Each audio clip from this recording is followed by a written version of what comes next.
Friends, we all are passing through corona crisis. It is an experience in itself.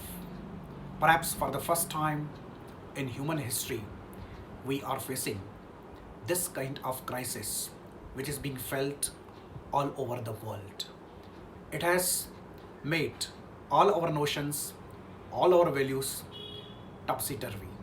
It is a war with the difference. It is not fought with missile guns, but it is fought on the basis of service, medicine, and self-care. It is not the war between one group and another. It is the war between mankind and invisible virus. It is a war with a difference. It is a war between man and nature. It is the war that has not been fought for any particular cause. It is a causeless war. But it has all the features of war. For instance, it destroys human life.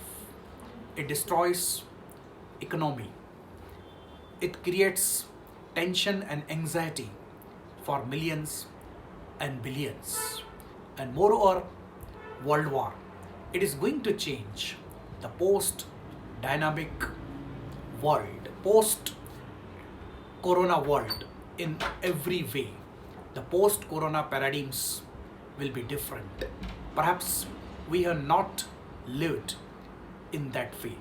Social distancing is something that has to be practiced at all levels. People will be away from one another. In transport, in theaters, in auditoriums, on sports grounds, in offices, at workplaces, on streets, and in shopping malls.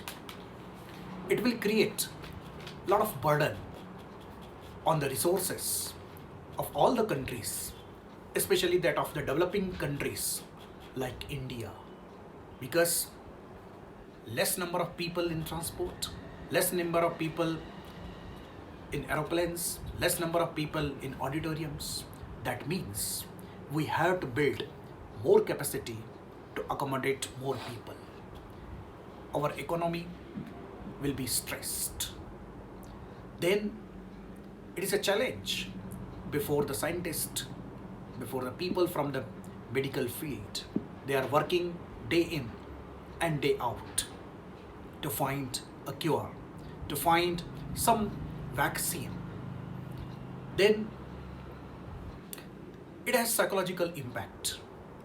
The lockdown period of few months have made us realize that why we are living or what we live for. It is not for the picnics. It is not to take food outside. It is not to visit the good places like Kashmir and Switzerland. They are important in themselves, but we live for one another. We live for near and dear ones.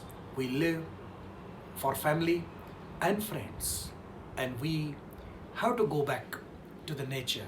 We have to devise some techniques, some ways of entertainment, some ways of passing time. And psychologically, this crisis has taken us closer to ourselves. We have started introspection. We have started retrospection, and question mark is put to the paradigms of development. The economic development, the kind of economic development that we have imitated from the Western powers, is it really the development? Whether the goal of the life is only to work, to multiply millions, to arrange luxuries, and to live outward, shallow life? No.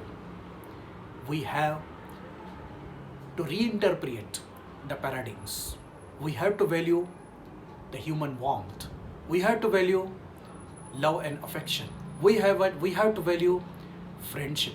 We have to value collective consciousness. We have to value cultural things. We have to derive pleasure from music, from poetry, from dance, from painting, from sculpture. Because inculcation of cultural consciousness imparts meaning, imparts significance, imparts value to life. This corona crisis has made us realize that we have to go back to nature. We have to go back to culture. We have to go back to humanity. We have to go back to our own people because we are not robots. We are not robots. We are not machines. We are not magnetic mockeries, as Lord Tennyson puts it, but we are human beings with compassion. We are human beings with mercy.